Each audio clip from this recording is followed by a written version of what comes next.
As more Malaysian youth fall through the cracks of neglect and safety risks, we have one question to ask. Are our children safe and are they heard?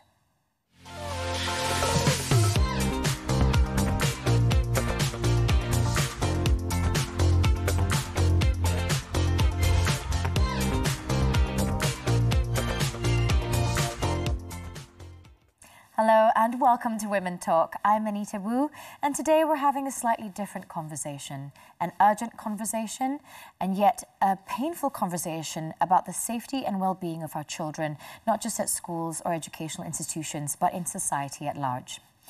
According to the Department of Statistics Malaysia, DOSM, in 2024, our nation is home to more than 9 million children that are under 18, so that makes up 27% of our population. Behind that number lies a growing crisis. Over 8,500 children are reported in need of care and protection last year, which is a stark increase from the previous year of just under 6,800 cases. And what's more alarming still is the fact that sexual offences have reached 1,567 cases involving physical assaults, right? And let's not even go there. Bullying cases in schools have gone over 10,000 cases nationwide, showing an alarming trend as there's been a surge in violence among the youth. So to unpack this are two women on the very front lines of child protection. We're very happy to have them on the show.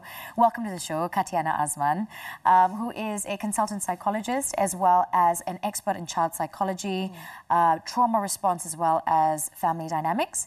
And we're having back on the show with us from a previous season. We're very happy to have Dr. Nazria Ahmad on the show, Associate Professor Dr. Nazria Ahmad, who is a member of the Malaysian Crime Prevention Foundation, MCPF, as well as a head of child law and policies of the Faculty of Law at UiTM. As a psychologist and from your experience, what do you think we are missing as a society when it comes to truly seeing our children, you know, and the challenges perhaps that they're having at home that parents don't realise is a problem? Yeah.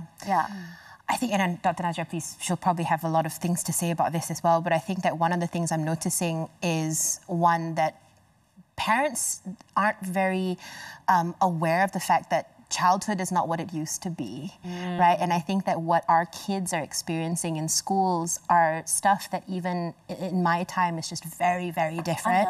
Unheard of. And I think a lot of parents and a lot of adults do kind of go by, well, they didn't say anything. Yes. So I appreciate that you said that sometimes they don't say it. Yes. And so when they don't report it, when they don't say anything, then everything must be well. Or no news is good news. No news is good news, correct. And when we take into consideration the fact that children, depending on their age, might not have the emotional and neurological development to be able to articulate the very complex feelings that come with trauma, that come with what they're going through. And so, again, no news is good news, right? So I think adults tend to sort of take that as a depiction of what's going on. What I always tell parents, teachers and caregivers, I say, look for change.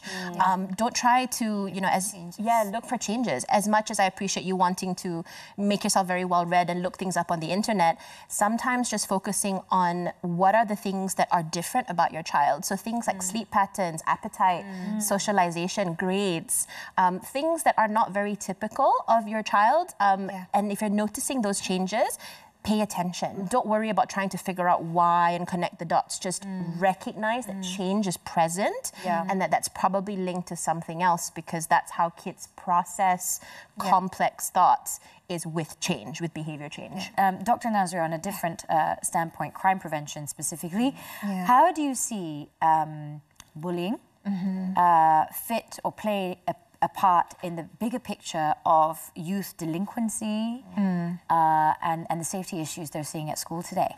Okay, all right. Okay, well, first of all, I just would like to share, like, for, parents or women who are watching us today, actually, Child Act 2001 protect both children who committed crime and children as victims. Okay. So, Child Act does not distinguish whether the child committed crime or the child as a victim. Child Act will seek to protect both categories of children. And Child Act recognize that children, because they are below 18, they need the special protection and assistance. Even though in the wake of recent cases when we saw and when we witnessed, many children who actually committed crime. Yes. Right? So they need to be dealt according to the law as well.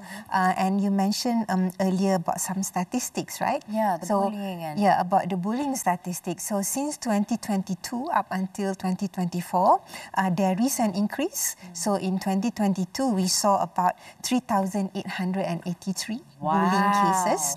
And this increased in 2023 to 6,528. And now 10,000. Yes, and in 2024, 7,681. Okay. So this is actually the data issued by the Ministry of Education as at 27th of August 2025 this year.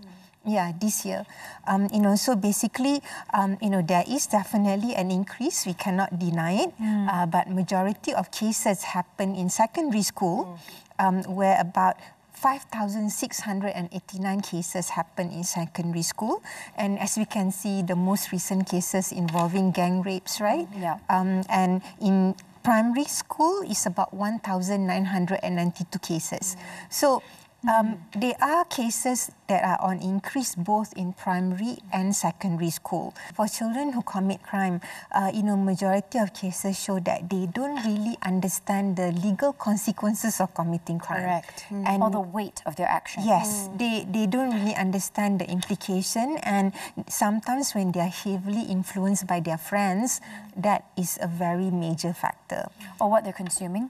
Yes. Online, perhaps. Yes, that's right. Or in media. Yeah, and exposure on social media, of course, is now one of the primary factors. Okay, we've touched on the factors, and what we'd like to know is how do we break this cycle, right? I think this is really important, so please don't go anywhere. We're going to have a quick break, and when we're back, we're going to continue this conversation. Stay tuned.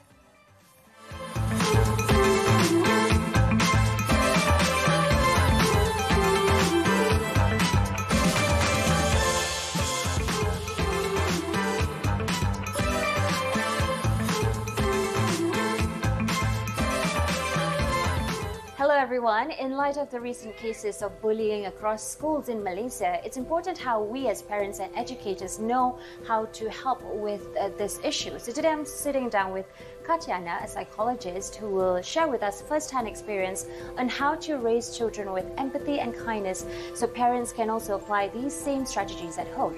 So let's take a closer look. We want to know some of the key principles you apply at home to kind of have that sympathy and also respect for others in your children. So modeling, long story short, is what I tried to do. So I think this is something that translates regardless of the age bracket, is that children are more likely to be empathetic when they've been shown empathy.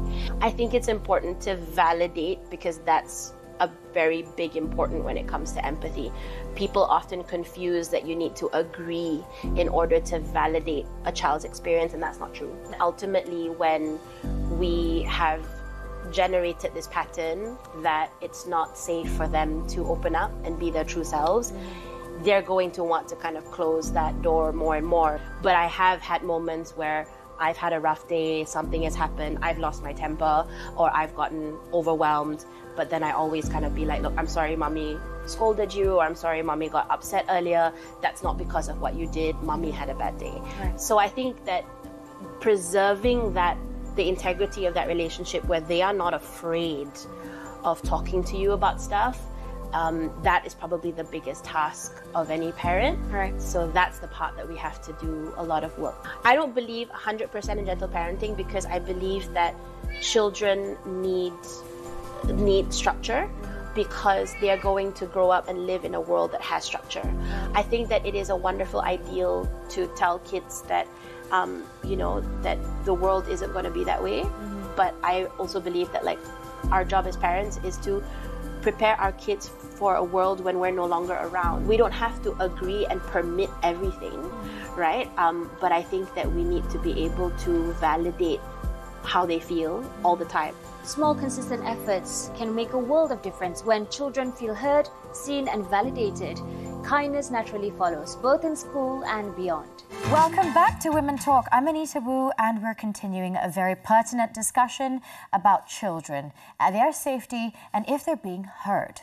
On the show today, let me reintroduce our guests to you. They are Dr. Nazria as well as Katiana, who are both on the very front line of child safety.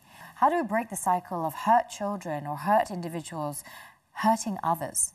Yeah, okay. So basically, I think again we can break it down into two categories: children who commit crime in cases of bullying, and children as victims of abuse. Yeah. So these two categories of children basically require separate treatment, separate attention, and also separate forms of intervention. Yes. Right. But when it comes to like children who committed crime, I think it's really important, not just committed crime, maybe just violating school rules or school disciplinary rules. Even for that, we also need to look into it, and we need to address, and we basically need to tell them, like basically, if you commit this, what are the legal consequences? Can you tell us what are the red flags that that parents and teachers often miss until it's too late? I think when we go back to what Dr. Nazria was saying, children who have committed, crimes or who break the rules and stuff like that, people often look for sort of like the big gestures, the big behaviors, right? Sort of things where they are talking about it openly, they are openly aggressive to other children. They're looking for all of those things, but it's not just those things. I think those are the stuff that's easy to pick up on. Look for kids who are very withdrawn. Look for kids who don't have a social circle, who tend to kind of favor their own company and who almost can't really fit into the class, who struggle with rules as a whole. So it could be as simple as being told it's time to transition from one class to another, or one activity to another, or being reminded on homework. Kids who don't conform well to structure, those are the types of things that you want to keep an eye out for. So those are, I would say, for the kids who are of, I would say, higher risk of potentially having those types of struggles. And for the kids who are being victimized, again, look for kids who are sort of changing with regards to their typical, so kids who might be performing well or who were average in school, grades dropping, no longer kind of wanting to be with their normal social group. And again, if they're normally quite chatty and being quite reserved. So, you can see how there's a lot of overlap between the things to look out for, whether the children are the ones being targeted or the ones doing the targeting. There is a lot of overlap with regards to, so that's why I tell teachers, behavior. Correct, because sort of piggybacking on what Dr. Nazria was saying, there's a reason why they don't see consequences. It's because their brain is neurologically not as fully developed as ours. And it often shocks adults when I say this, that the brain fully matures at the age of 28.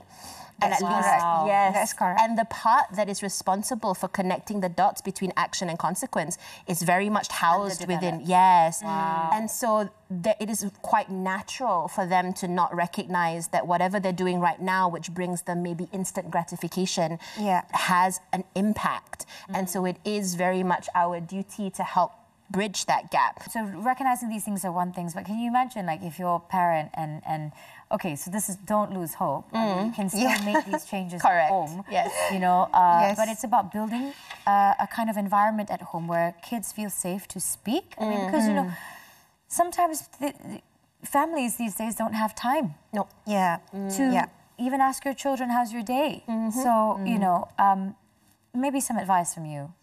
I think that, I was mentioning to Dr. Nazria earlier, like, I think I'm, as a psychologist and as a mum, it's been a very challenging time for me because I've had to reflect as well on the fact that a lot of this does start at home.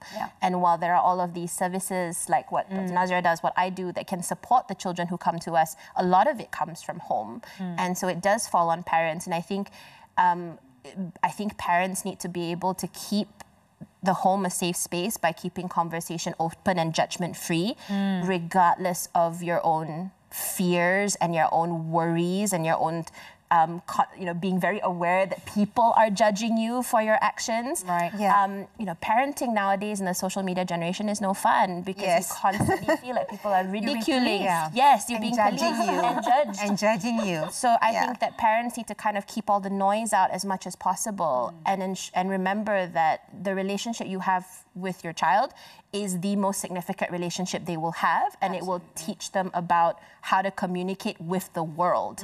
So if you start the day by telling kids, you can't talk to me because I'm going to judge you and prosecute you and be judge, jury, and executioner, they are not going to be able to know how to do that with the rest of the world. So I think that's probably no pressure, moms and dads, but that I think is the part that's really important. Actually, the law that we have now have shifted the responsibility from government to parent. Wow. Okay. Yeah, There are legal ramifications. Yes, there are legal ramifications, and that the law recognizes, family as a fundamental unit, and that the law, actually requires parents to be there, to be present. And in the event that, parents are unable to do it, their guardians, their family members, their relatives Have the right. Yes, they do have the right to take over to actually custody. reach out to Oh, a okay. child. Okay, not so far. Okay. Reach out to a child. But that is on the table, So, we need to be aware that there is this paradigm shift. Yeah. And there is a level of expectation now, that the law imposed on parents and guardians. So can the parents themselves, and say, for example, you say other relatives, be legally held, charged, actually, for neglect? Well, actually, under the Child Act 2001, that is actually possible, under Section 31 of the Child Act. And in fact, now the law also imposed mandatory reporting, for those who knew that the child is a victim. Right. And if the person doesn't report, it's actually, a liability Aiding and under the abetting Child Act. Yeah. Concealing information. Yes. Thank you very much, Dr. Nazra. This is highly relevant, and we're going to continue this conversation right after this quick break. Stay tuned.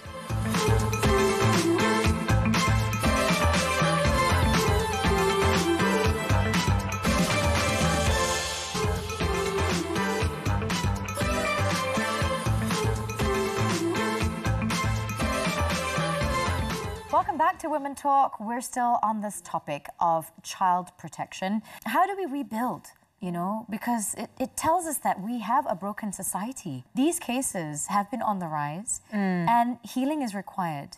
So it takes a community, wouldn't you say? Katiana, what's your take on this? There's a reason why the saying is it takes a village to raise children. And I think we need to end the cycle of disconnect that comes with you want to blame it on phones, you want to blame it on just the pace of our lives. I think that we need to be more present. So parents, caregivers, not just saying it's the teacher's job, the parent's job, just kind of pawning it off. I think we need to be more connected because we need to have a tribe to raise these little humans because the future is unknown and it's hard and, and who else to guide them through it but us. So I think we need to kind of end that cycle of just distancing ourselves from the hard stuff and numbing out and being present for our kids. Yeah. Well, when we talk about element of trust, again, it depends on the environment because a child could be a victim in his or her own house, but a child can also be subjected to bullying in school, right? So when you have different setting involving children, you need different stakeholders to come in. But fundamentally, parents and I would also like to invite extended family members as well, to come into the pictures and to reach out to any child because I believe that for every friend, auntie, sister, cousin, there's a child that you can reach out to. Not necessarily just parents. And that is, of course, if a child is a victim in the house. But if the child is a victim in school, then, of course, you have teachers, you have counselling teachers, and Ministry of Education has also come up with an anonymous complaint mechanism, in order to encourage and promote children, to voice out their their concern or to lodge complaint without a feeling of fear, and intimidation as well. And of course, that trust is important. Yes, that trust is important. Anonymity. Yes, anonymity, because children needs to feel safe that, whatever they talk about, whoever they report to, it would remain confidential, because often children are deterred from saying anything because they felt that, their identity would be revealed. And then, they would rather just keep things to themselves. Yes, and I think this is something that we can share with our kids right away. Yes. That there is a system of anonymity, yes, at schools, yes, that you can report. And also, Talian Kasih. Yes, Talian Kasih. That is, prepared by the Ministry of Women, Family and Community Development, that can be utilised by all sectors, not just children, but parents as well. And teachers. And teachers too. And also, I think what's important in every setting, right? Adults needs to be reminded that it is their responsibility at the end of the day. But again, adults who can take responsibility, not necessarily labeled as parents, but they can be anyone around the child. Just step in and reach out. I think one thing that I want to communicate that's so important to anyone who has a child in their realm that they're protecting or taking care of is that we have to also stop diminishing what they go through just because they're kids. We often as adults go, just being teased in school is no big deal. Getting smacked on the arm by an adult is fine. I got worse. We tend to sort of pivot to that, and there's a lot of this diminishing and invalidating of the child experience. And yes, 90% of the time what they go through is pretty small compared to what we do day to day. But I think that what that does is that it communicates to children that what you feel doesn't matter. And I think that becomes a habit almost. And it builds its own trauma. Correct. And it becomes habitual in the sense that when now I think adults don't act when they should. It's like there's a lot of this like, it's not my problem, it's no big deal. There's a lot of this sort of pushing away. And so I think we need to validate that experience, even if you don't agree, even if you don't understand, to be able to recognize that kids are hurt in whatever way, I think is something that needs to change. That's the first step. That's the very first step. And you can do that at home. Thank you. That is great. And what about you, Dr. Najria? What would you like to see change, and how do you think we can get there sooner? Well, I think, for parents and, for parents in general, for those who are watching us, especially for moms, for dads, I think, they need to know that they're not alone. Yeah, dads too. It's not just all on moms. I mean, they can be assisted. They can always reach out, and also, parents needs to have close relationship with teachers in schools, the community.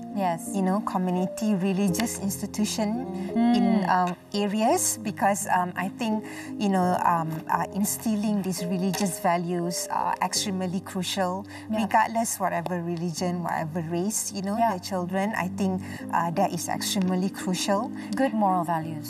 Good moral values. And I think, I would also like to invite, in my capacity as a committee member of MCPF, to teachers who are probably, watching us today. You can always reach out to Malaysian Crime Prevention Foundation, because we can also offer technical assistance and conduct a crime prevention awareness program in school. Specifically to prevent, crime prevention in school. You already have teams for this, right? Yes. You send out. Yes, we already have team. So they can just reach out to us, and that is part of the things that we can do for the community. This is wonderful, and thank you so much for saying that, and for doing the good work that you both are doing on the field, and also structurally. It's so important that we as audiences are able to also do something on our own. I think if anything, we can all do something. With that, thank you very much, ladies, and do follow us on social media at Women Talk TV3 or at TV3 Malaysia. And we'll see you in the very next episode. Thank you for spending your time with us. You can also catch us online. See you in the next episode.